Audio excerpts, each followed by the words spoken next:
chose que je te demande, c'est d'accueillir mon amour. Alors, nous commençons par vous donner la pensée du jour qui est parue sur Internet aujourd'hui, là. Mon enfant, contemple ce que j'ai eu à vivre lorsque je me suis retrouvé sur le chemin du calvaire. L'essentiel était de demeurer branché sur mon Père pour bien accomplir ma mission, comme il le voulait, lui, et branché sur sa volonté et non la mienne.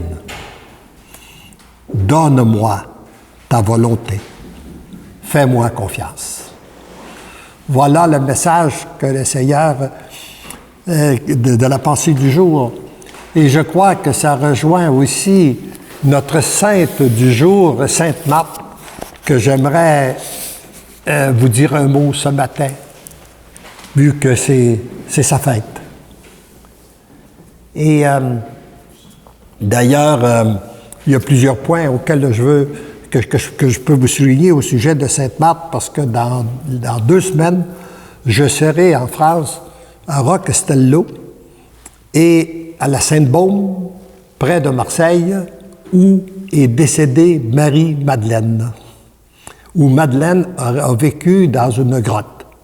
Et ce que j'ai appris là, à la Sainte-Baume, c'est que Lazare, Marthe et Marie, et Zachée, ont un lien très étroit avec notre évangélisation, nous qui sommes les descendants des Français.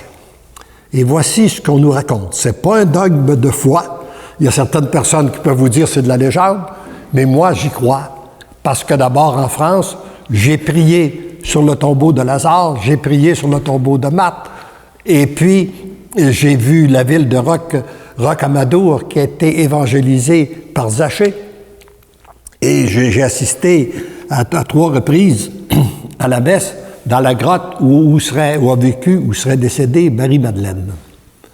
Alors, ce qui serait passé, c'est qu'après, lorsque la persécution a commencé chez les Juifs, c'est-à-dire a commencé pour les chrétiens, il y avait un personnage qui était très dérangeant pour les Juifs. C'était Lazare. Puis on sait pourquoi. Parce qu'il avait été ressuscité par Jésus. Alors, il créait, c'était un véritable... Alors, pour les Juifs, il était réellement embarrassant. Mais à cause de sa réputation, de son image, on n'aurait pas voulu on n'a pas voulu le tuer. Et on l'aurait mis sur un radeau avec Marthe, Marie, Zachée et quelqu'un d'autre. On les aurait mis sur un radeau, pas de voile, pas d'aviron, pas de nourriture, rien pour les envoyer mourir en mer. Mais le Seigneur les a conduits sur la côte d'Azur. Et ils seraient atterris près de Marseille. Et là, ils se sont divisés. Ils ont parti dans l'évangélisation. Zachée, Lazare, Marthe. Mais Madeleine, qui était une contemplative, s'est retirée dans une grotte. Là où je vais être dans 2 semaines. Et dans cette grotte-là, Jésus lui sera apparu régulièrement. Il lui est apparu à tous les jours, et on dit que même elle serait décédée d'un surplus d'amour qu'elle a reçu de Jésus. C'est réellement dans un envahissement d'amour qu'elle serait décédée, qu'elle aurait quitté cette terre. Et j'aimerais invoquer le souvenir de cette famille-là, de Lazare, Marthe et Marie, en leur demandant des grâces toutes particulières pour nos gens qui ont l'impression d'en vouloir un peu à Dieu. Même parfois, il y en a qui en veulent beaucoup. Parce qu'ils ont l'impression que Dieu ne fait pas ce qu'il devrait faire, que Dieu leur permet certaines souffrances, etc., etc. Mais moi, quand si je vis un moment difficile, j'aime me rappeler le souvenir de Lazare, Marthe et Marie. Parce que imaginez ce qu'ils ont vécu. Lazare a été le plus grand ami de Jésus. Lazare a été d'une générosité extraordinaire pour Jésus. Il lui disait, tu as besoin de mon char, tu as besoin de tout ce que j'ai, c'est à toi, prends-le pour l'évangélisation. Il leur a passé une maison pendant un hiver pour qu'il puisse évangéliser ses apôtres, etc., etc. Puis, Marthe était d'un grand dévouement, toujours empressé, qu'on le voit, toujours empressé d'accueillir Jésus, et Jésus aimait se retrouver chez Lazare. Marthe et Marie, il était bien accueilli. Mais comment vous aimeriez, vous, accueillir quelqu'un, d'avoir quelqu'un qui est votre ami, vous l'accueillez régulièrement pendant des années, et vous l'accueillez pendant des années, et vous apprenez qu'il guérit des gens partout. Il a même ressuscité des morts. Puis vous êtes malade, puis vous ne guérissez pas. C'est ce que Lazare a vécu. C'est ce que Marthe a vécu avec Lazare, avec Lazare, puis en accueillant Jésus.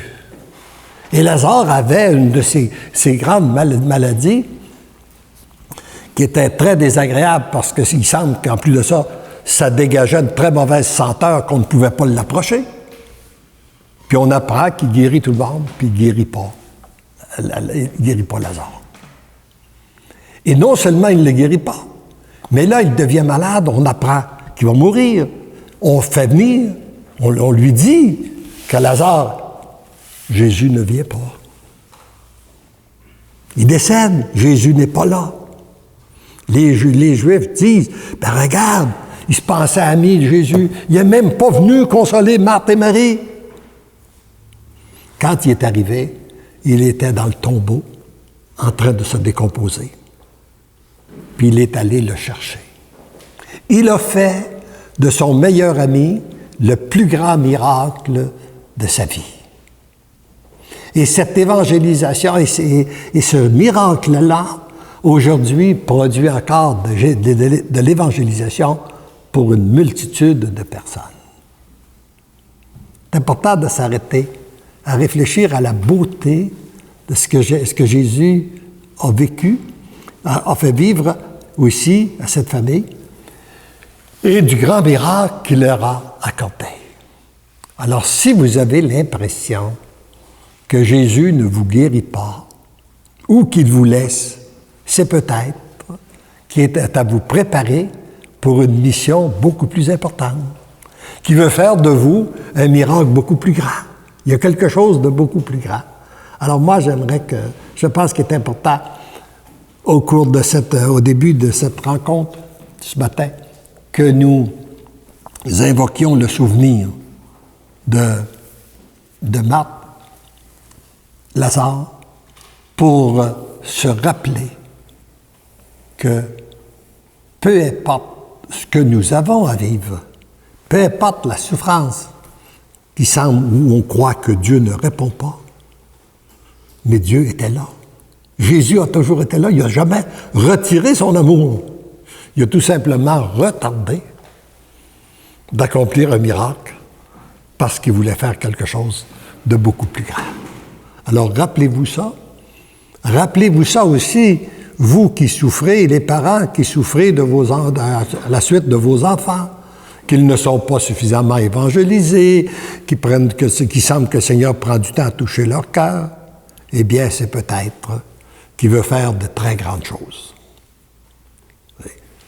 Moi, j'ai découvert d'ailleurs quand les enfants étaient jeunes, je croyais que ma mission était de les évangéliser comme père.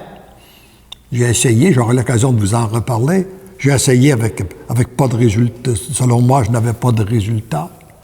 Mais aujourd'hui, je réalise que le Seigneur s'est servi de mes enfants pour m'évangéliser. J'ai découvert, pour découvrir nos limites, découvrir notre faiblesse, découvrir que c'est lui et lui seul qui agit et qui agit en son temps. Maintenant, nous avons, nous qui sommes les choisis de Jésus, notre mission consiste, je pense que vous l'avez bien saisi, à accueillir l'amour de Dieu, se laisser transformer par son amour et faire en sorte que, de façon à ce que son amour puisse passer à travers nous pour rejoindre les autres. Mais j'aimerais, pour tenter de démasquer un peu ce qui se passe, pourquoi que l'amour, je ne sais pas si vous êtes déjà interrogé, comment il se fait que nous voulons tous vivre dans un monde d'amour et que nous n'y arrivons pas?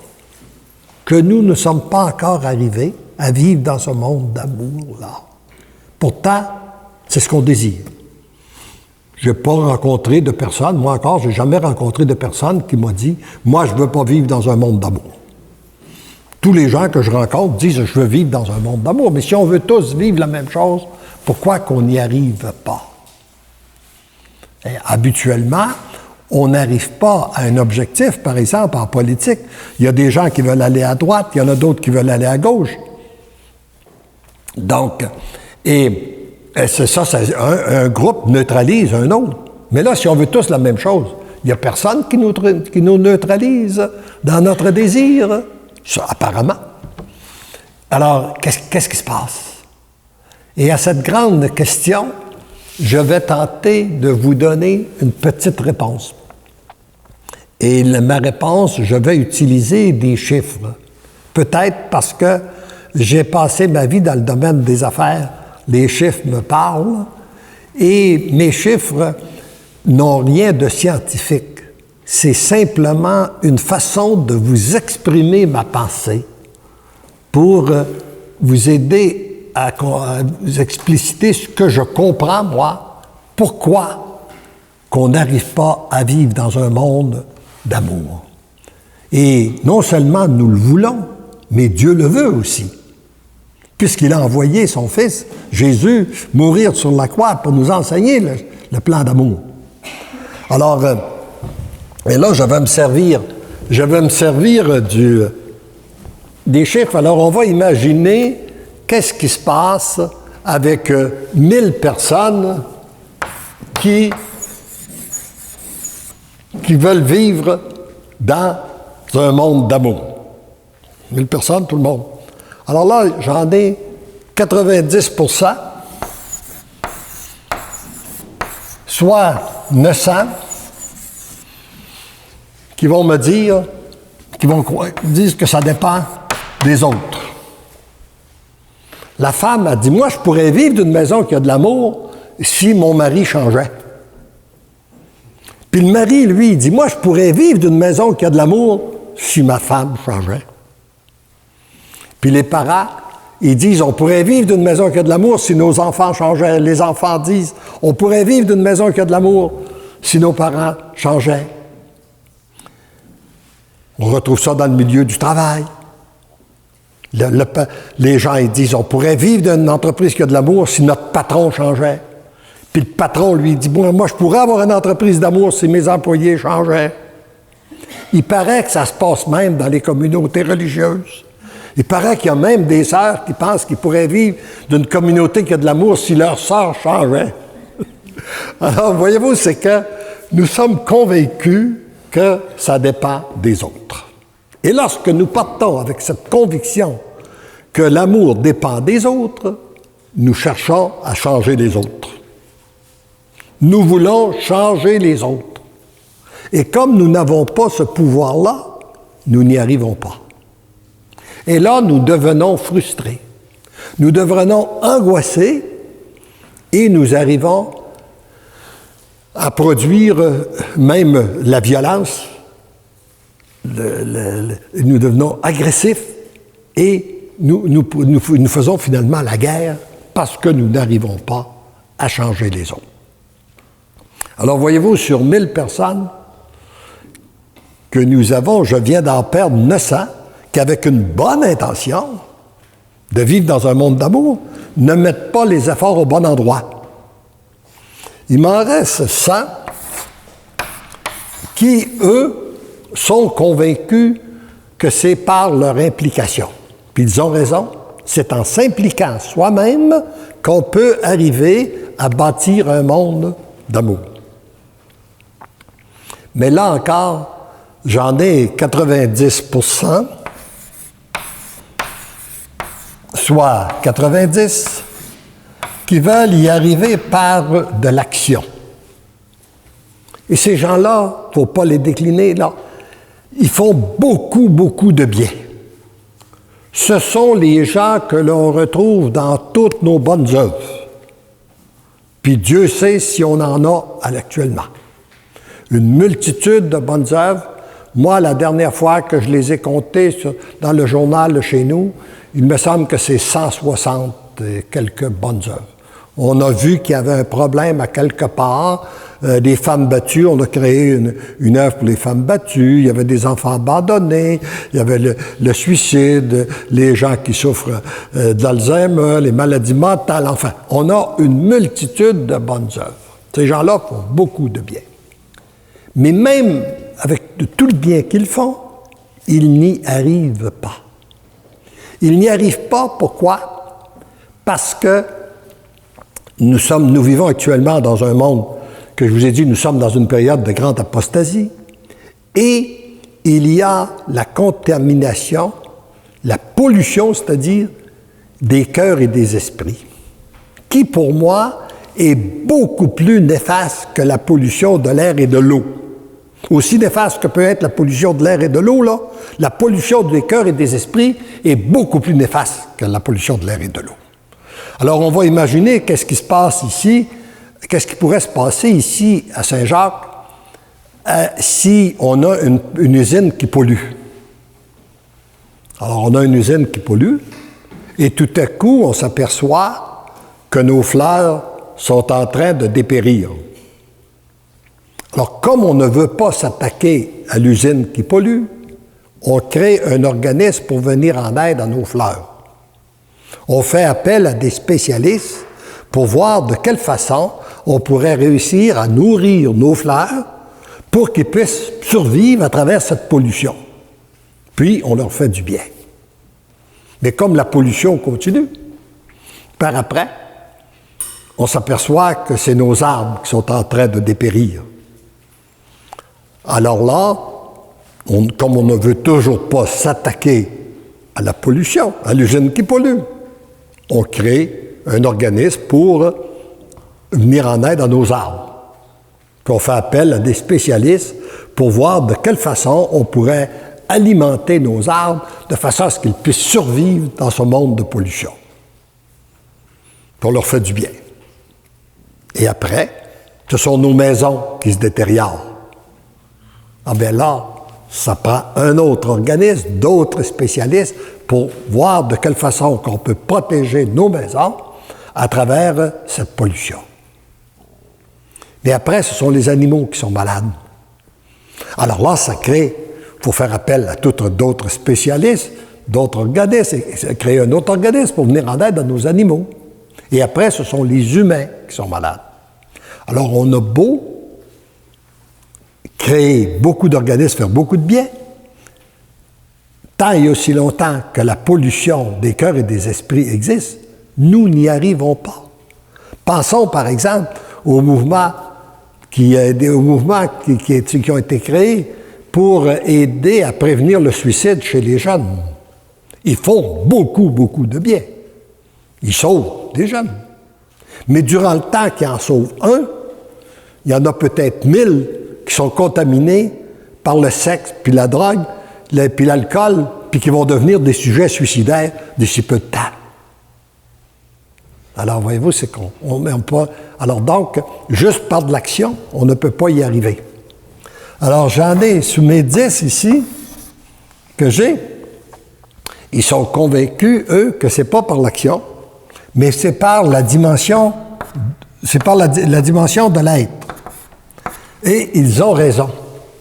C'est si nous devenons des êtres d'amour, là, ça va produire beaucoup de fruits. Beaucoup plus que uniquement par l'action. Si nous le sommes, devenons.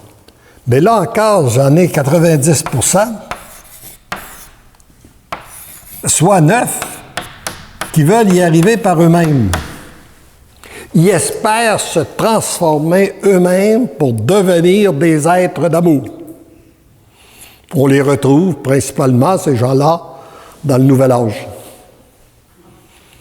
Ils ont un bon désir, ils ont de bonnes intentions de devenir des êtres d'amour, mais ils ne sont pas branchés par les bons esprits. Puis finalement, ils espèrent par eux-mêmes devenir des petits dieux et ils n'y arrivent pas. Ça ne conduit pas. Ça ne conduit pas au bon endroit. Au contraire, ça les conduit souvent dans des chemins de ténèbres et des chemins de souffrance. Alors, sur mes 1000 personnes, il m'en reste une qui donne son oui à Dieu pour être transformé, pour se laisser transformer par son Créateur. Ça, c'est le oui de Maman Marie, qui a changé la face du monde depuis 2000 ans. C'est le oui des premiers apôtres sur lequel notre Église a été fondée. C'est le oui des saints, des martyrs, qui a passé dans l'Église depuis 2000 ans, qui a permis à notre Église de se rendre jusqu'à nous.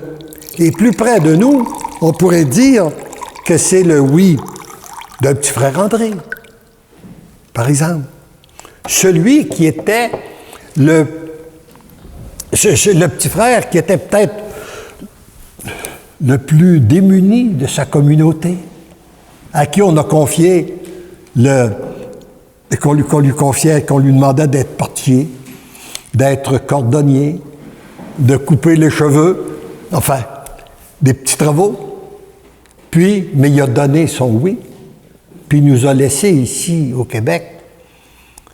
Puis je pense, à travers le monde, je pense qu'il y en a le plus beau. Je pense pas qu'il y ait un endroit au monde qui ait un aussi beau sanctuaire, que Saint-Joseph a un aussi beau sanctuaire que nous avons ici à Montréal, grâce au petit frère André. Alors c'est son oui, par son oui que le Seigneur a fait des grandes choses.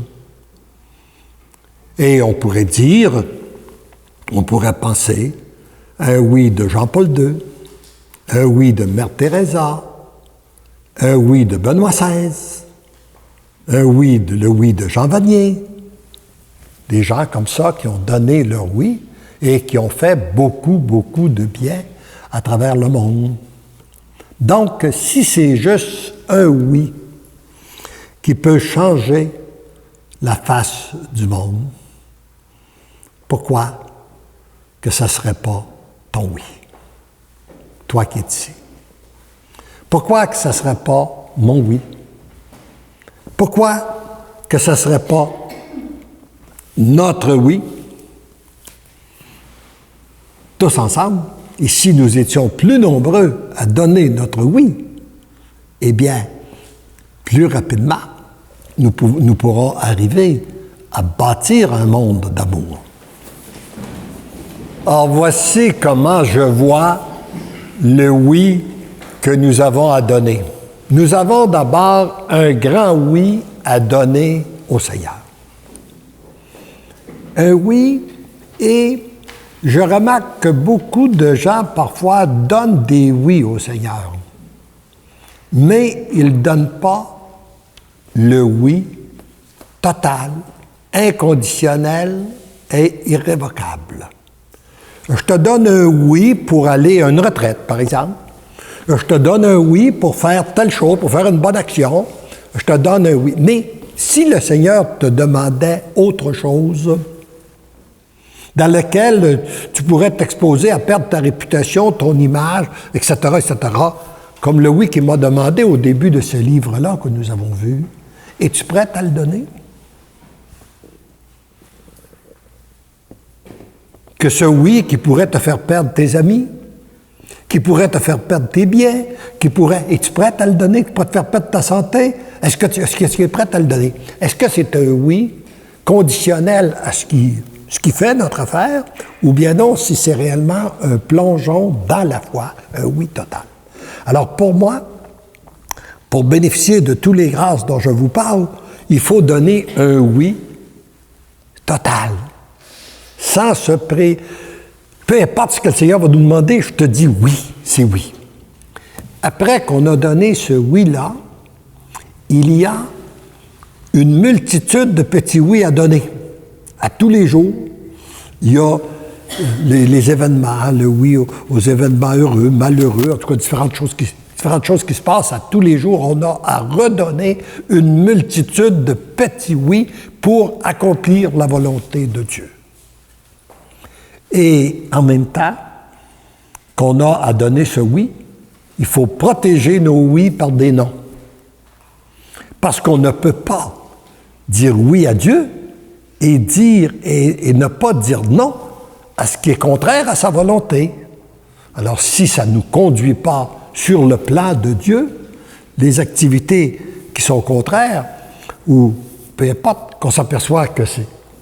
Non, on se doit de protéger nos oui par une multitude de petits non qu'on a à donner. Et à chaque jour, on a des petits oui à donner, des petits non à donner régulièrement pour être fidèles à notre grand oui qui oriente toute notre vie pour vivre dans l'intimité avec notre Dieu. Je vais prendre le numéro 86 dans le premier volume pour vous aider, à comprendre davantage ce qu'est donner notre oui. Et je vais vous le lire à partir du début. Mon tout petit, c'est par un trop-plein d'amour que tu es utilisé pour écrire. Et l'heure est arrivée pour que l'amour qui comble les élus dans le ciel puisse se répandre sur la terre. Le mal doit disparaître. Comme il n'y a qu'un seul moyen de chasser les ténèbres, celui d'y mettre la lumière, de même, il n'y a qu'un seul moyen de chasser le mal, y mettre l'amour. Avez-vous déjà essayé de chasser les ténèbres, d'arriver dans une pièce où il fait noir, puis moi je chasse les ténèbres? Vous n'y arrivez pas. Vous n'êtes pas capable. Vous y mettez la lumière et les ténèbres sont disparues. Bien, on nous dit c'est la même façon qu'on va réussir à chasser le mal, y mettre l'amour. Devant le véritable amour, le mal ne peut pas demeurer. Alors, et c'est l'amour qui produit la lumière. C'est lorsqu'une personne a donné son oui, qui est transformé par l'amour, qui devient un être de lumière. Et comme nous vivons dans un monde qui est réellement enténébré, on n'a pas besoin d'être des grosses lumières pour éclairer. Vous savez, quand dans une pièce où il fait, qui est très enténébrée, vous n'avez pas besoin d'une grosse lumière pour que vous la voyiez. Vous faites craquer une allumette, puis tout le monde la voit. Une petite bougie, puis là ça éclaire la pièce qui est très, très noire. Mais lorsqu'on est à plein jour, au gros soleil, où il fait très clair, si vous voulez éclairer davantage, là, ça va vous prendre des lumières très, très fortes. Vous n'y arriverez pas. Alors, voyez-vous, dans le monde que nous vivons, comme il y a beaucoup de ténèbres, on n'a pas besoin d'être des grosses lumières pour être capable d'éclairer ceux et celles qui nous entourent. Alors, il s'agit tout simplement de devenir des petites lumières en donnant notre oui au Seigneur, et on peut éclairer beaucoup de gens autour de nous. L'amour, ce n'est pas quelque chose que tu peux prendre quelque part et donner si, au passage, il ne t'a pas transformé.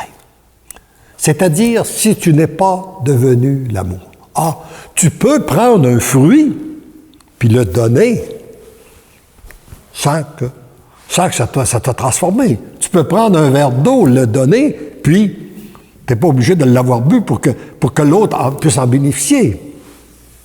Mais l'amour, c'est pas ça. Si, au passage, l'amour ne t'a pas transformé, tu ne peux pas le donner. Tu peux dire des belles choses. Tu peux même exprimer à quelqu'un que tu l'aimes. Mais ce qui produit véritablement de l'effet, ce n'est pas ce que tu dis, c'est qu'est-ce que tu es. Vous connaissez le vieux dicton? Ce que tu es parle si fort que j'entends pas ce que tu dis. Ce que tu es parle si fort que j'entends pas ce que tu dis. Alors, d'où l'importance de devenir. Si on veut produire chez les autres l'amour, il faut d'abord que nous soyons devenus ces êtres d'amour-là. Et c'est ce qui produit véritablement de l'effet. Regardez les gens qui vous ont influencé dans votre vie. Ils vous ont influencé non pas par qu'est-ce que souvent que vous avez dit, mais par ce que vous avez fait. Nous avions la confirmation de ça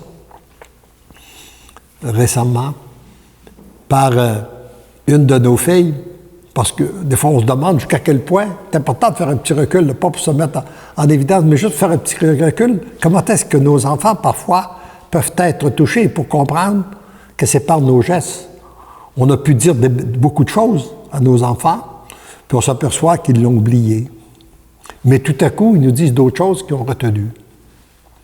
Alors, une fille qui est rendue à 48 ans, elle nous dit pour la première fois, « Moi, ce qui m'a marqué dans ma foi, où vous m'avez le plus influencé dans votre foi, c'est l'accueil que vous avez eu d'un individu, un compagnon d'un autre de nos fils qui allait à l'école avec lui, qui n'avait pas de parents, qui avait un surpoids qui pesait environ 250 livres.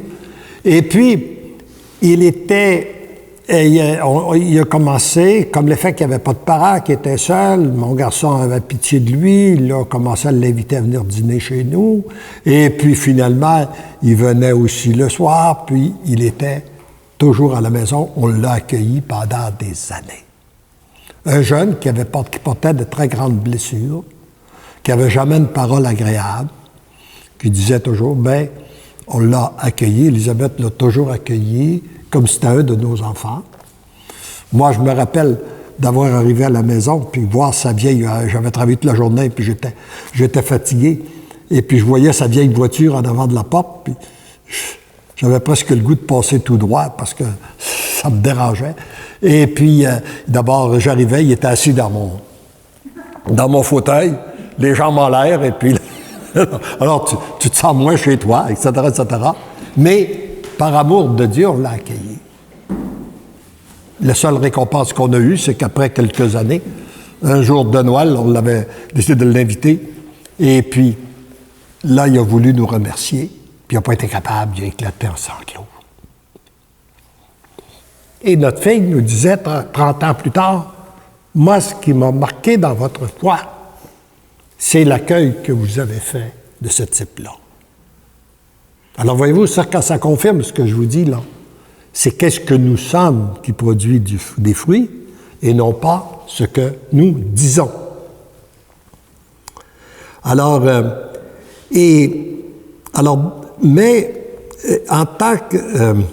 en étant l'amour, tu produis chez l'autre l'amour, d'où l'importance de le devenir. Et tu ne peux pas le devenir par toi-même. On l'a vu tout à l'heure. C'est pas par nous-mêmes qu'on va le devenir. Ton pouvoir se situe uniquement dans la grande liberté que le Père t'a donnée de dire oui ou non. Pour devenir l'amour, tu te dois de dire oui. Dire oui à l'amour, c'est dire oui au Père pour ce que tu es, en t'acceptant tel qu'il t'a créé. Voyez-vous, ça, c'est le premier oui, c'est le oui le plus important. Après, quand on donne notre oui à Dieu, donner notre oui pour ce que nous sommes. Parce que nous ne sommes pas une erreur de sa création. Il ne s'est pas trompé lorsqu'il nous a créés. Et si nous n'acceptons pas, si nous ne nous acceptons pas tels que nous sommes, pour moi, c'est un insulte que nous faisons à Dieu. Ça serait de lui dire, « Seigneur, tu t'es trompé quand tu m'as créé. Tu aurais dû me faire plus grand. Tu aurais dû me faire plus beau. Tu aurais dû me faire plus intelligent. » etc., etc. Non, le Seigneur ne s'est pas trompé. Et lui, il nous accepte, il nous aime tels que nous sommes. Et nous, pour entrer dans son plan, nous devons nous accepter, nous accueillir tels que nous sommes. Et s'il y a des choses que nous n'aimons pas chez nous, c'est tout simplement parce que nous sommes des êtres inachevés. Et il attend qu'on lui donne notre oui, qu'on s'associe à sa volonté pour venir parfaire sa création qui est en nous. Quand je pense à un être inachevé, que je parle d'un être inachevé, je pense toujours à mon père qui fabriquait un manche de hache dans une pièce de bois.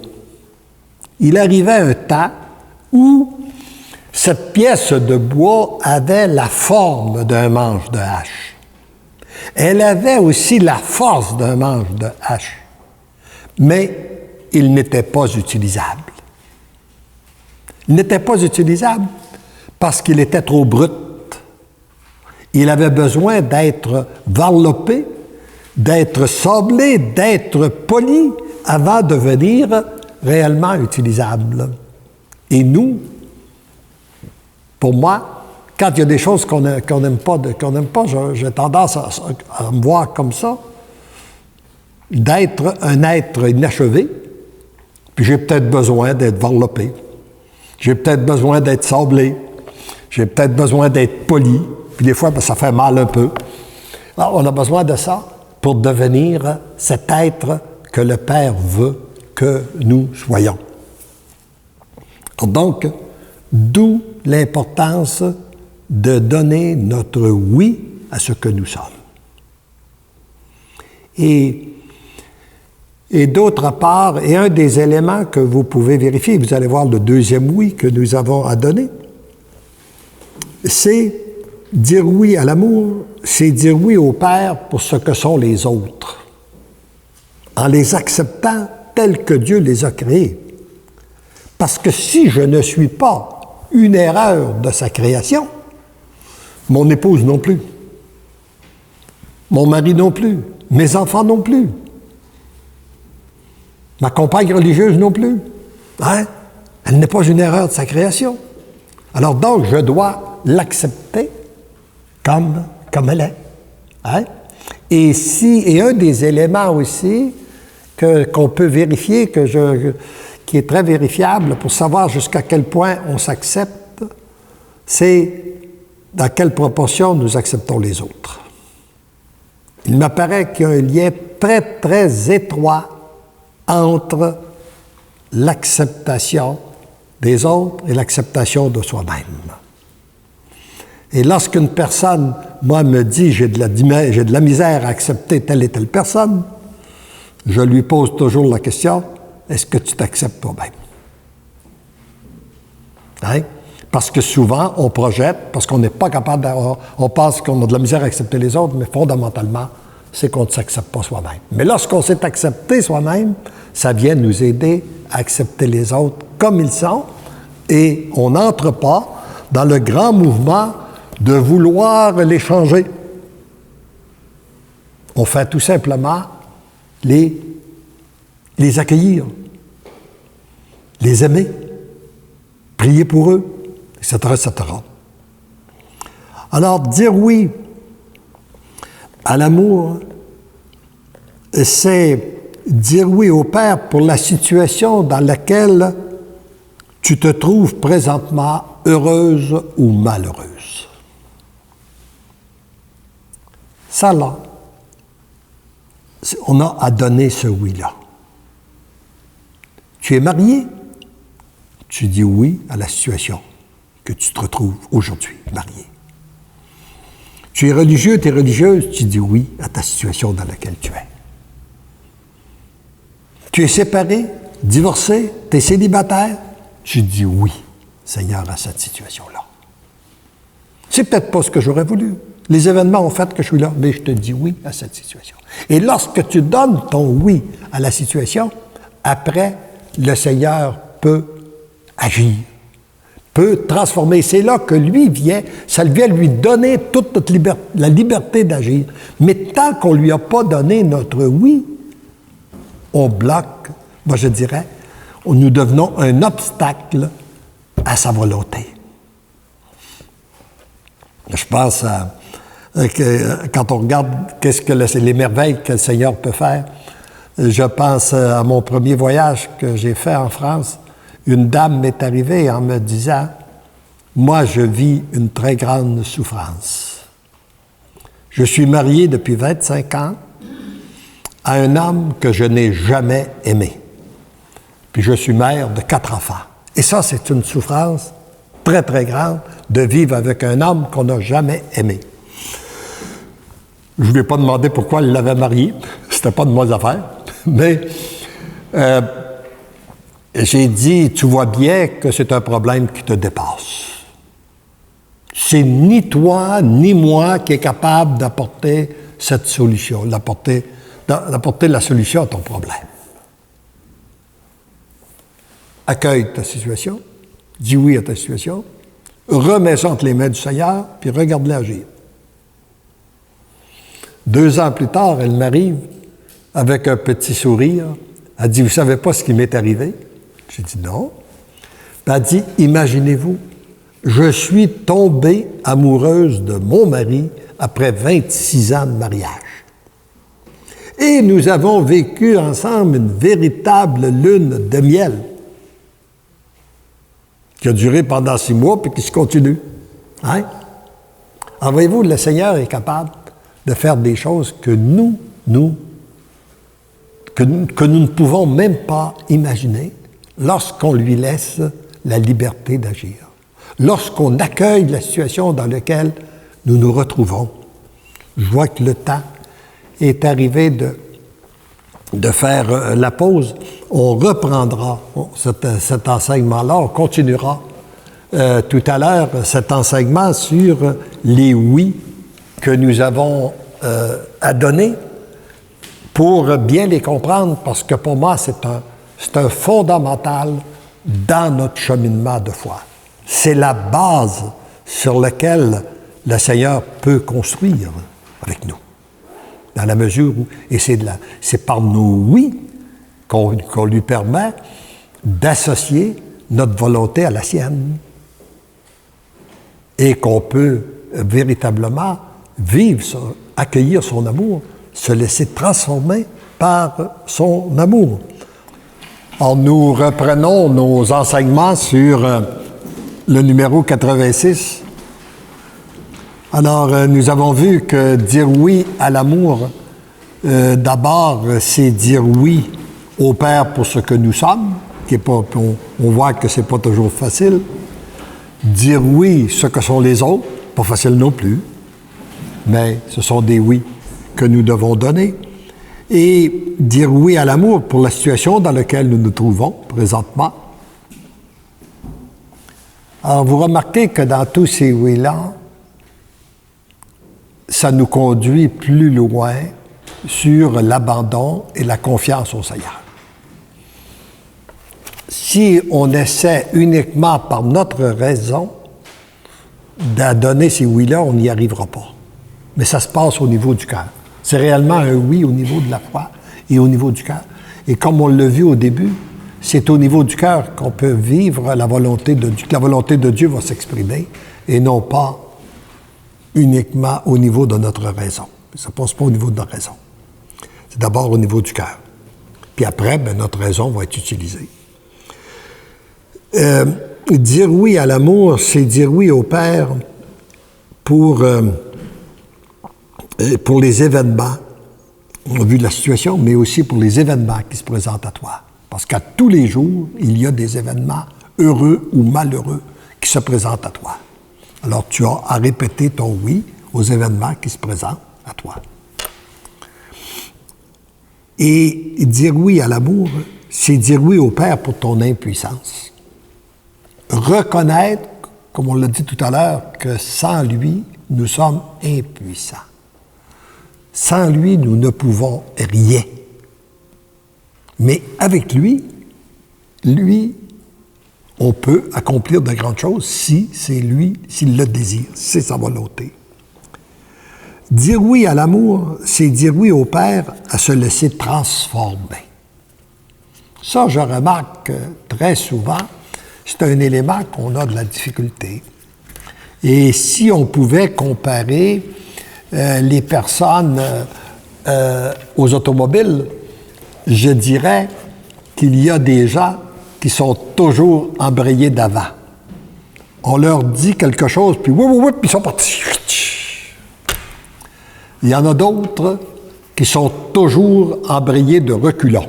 Non, non, non, non, non, pas moi, pas moi, pas moi. Puis il y en a d'autres qui sont sur le pack avec le frein bien mis. Moi, je suis comme ça, puis vous ne me dérangerez pas. Surtout pas à mon âge. Mais lorsque nous sommes dans une ou l'autre de ces positions-là, c'est très difficile pour le Seigneur de nous transformer. Pour qu'il puisse nous transformer, nous devons nous placer. Chez nous, nous disons au neutre. En France, on dit au point mort. Nous devons nous placer au point mort pour être capables d'être avancés, reculés, tassés, devenir un instrument malléable entre ses mains.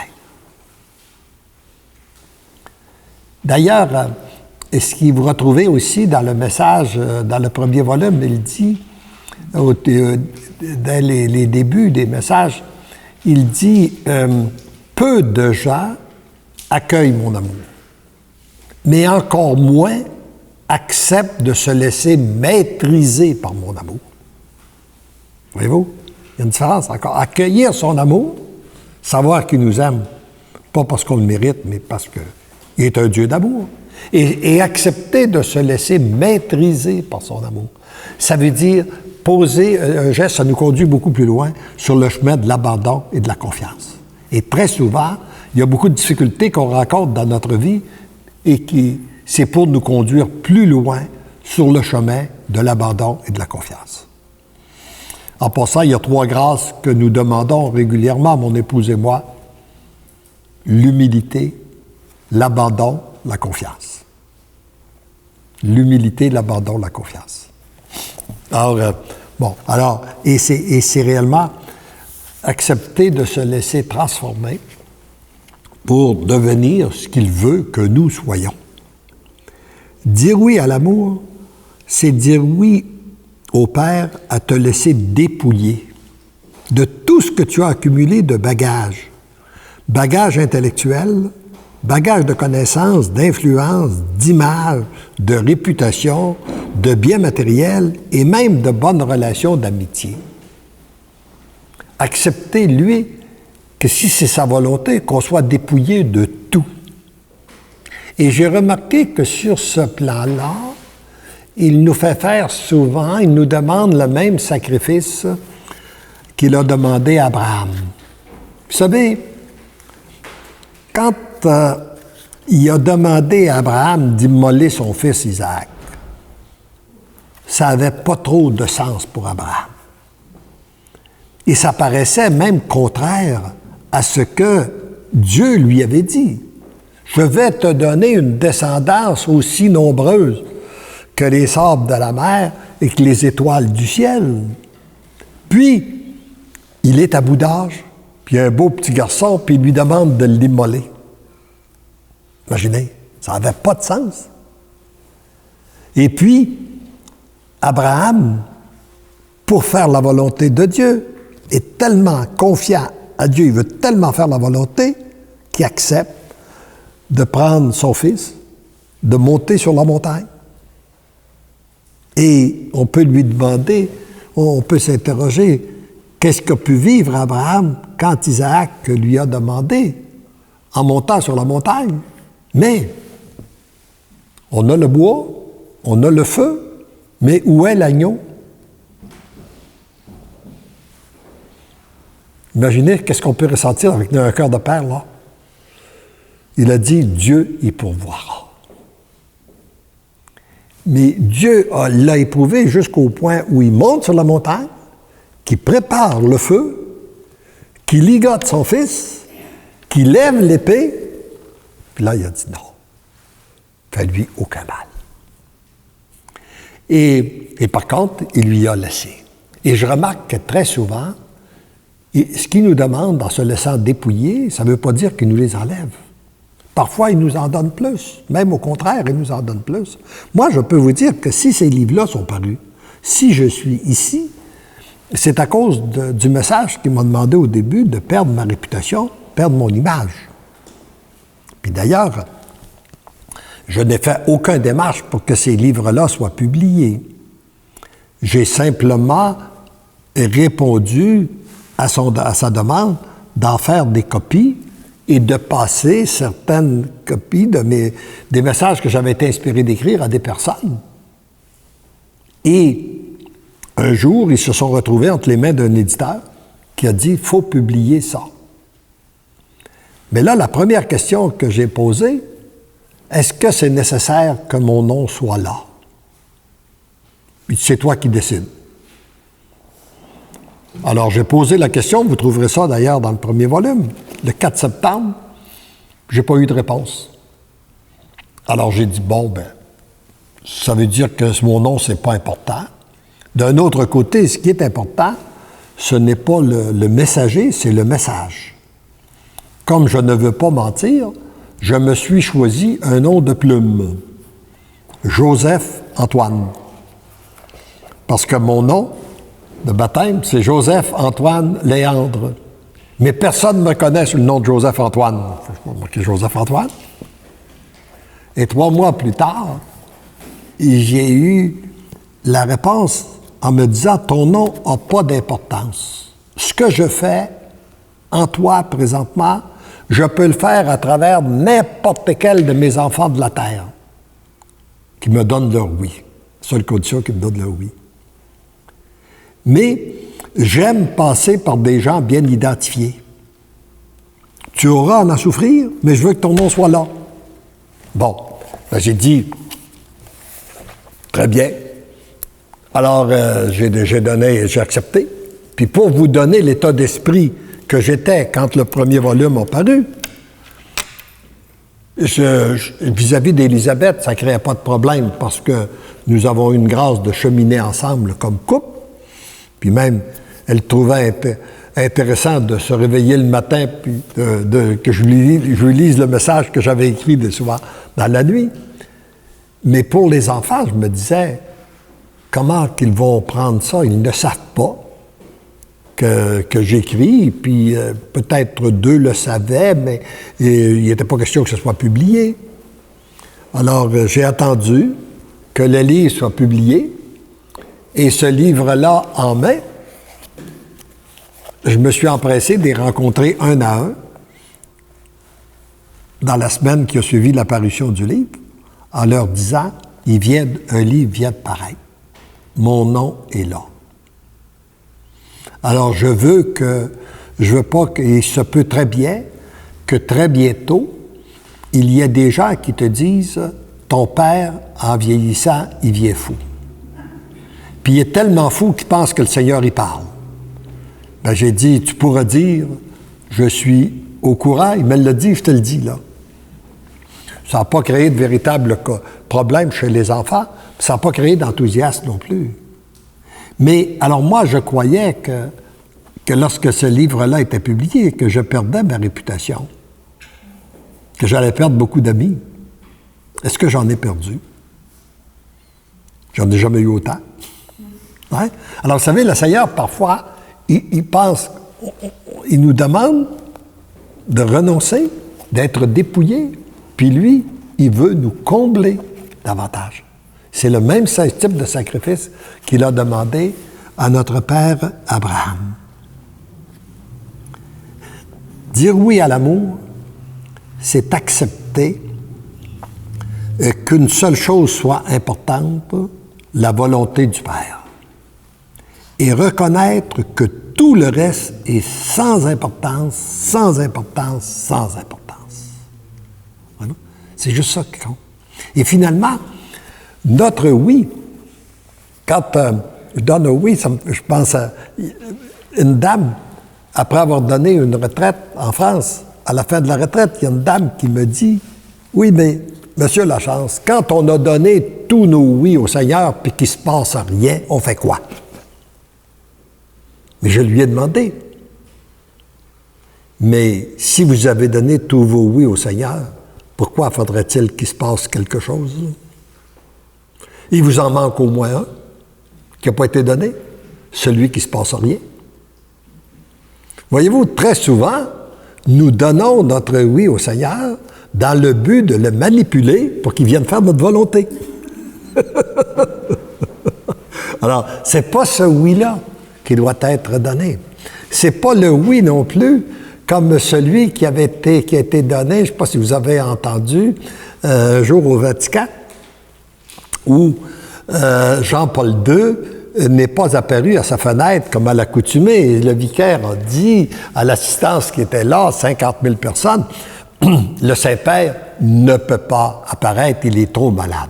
Il faudrait qu'il y ait quelqu'un de généreux qui lui donne un cœur. Si une personne acceptait de lui donner son cœur, il pourrait survivre, il a besoin d'un nouveau cœur, son cœur est trop malade.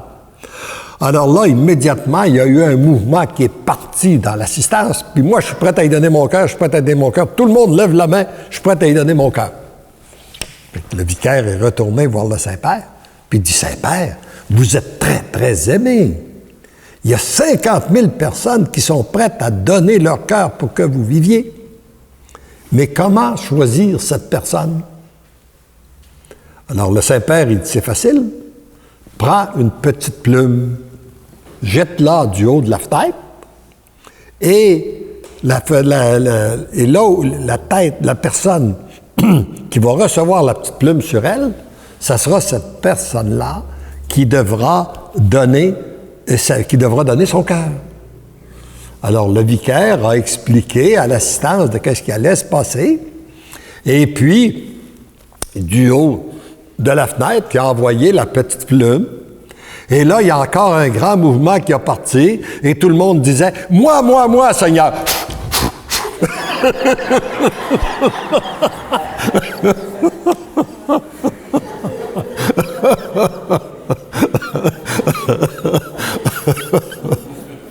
Alors, vous voyez, c'est pas ce genre de oui-là où on pense que on dit qu'on dit oui, mais en réalité, on veut pas, c'est non.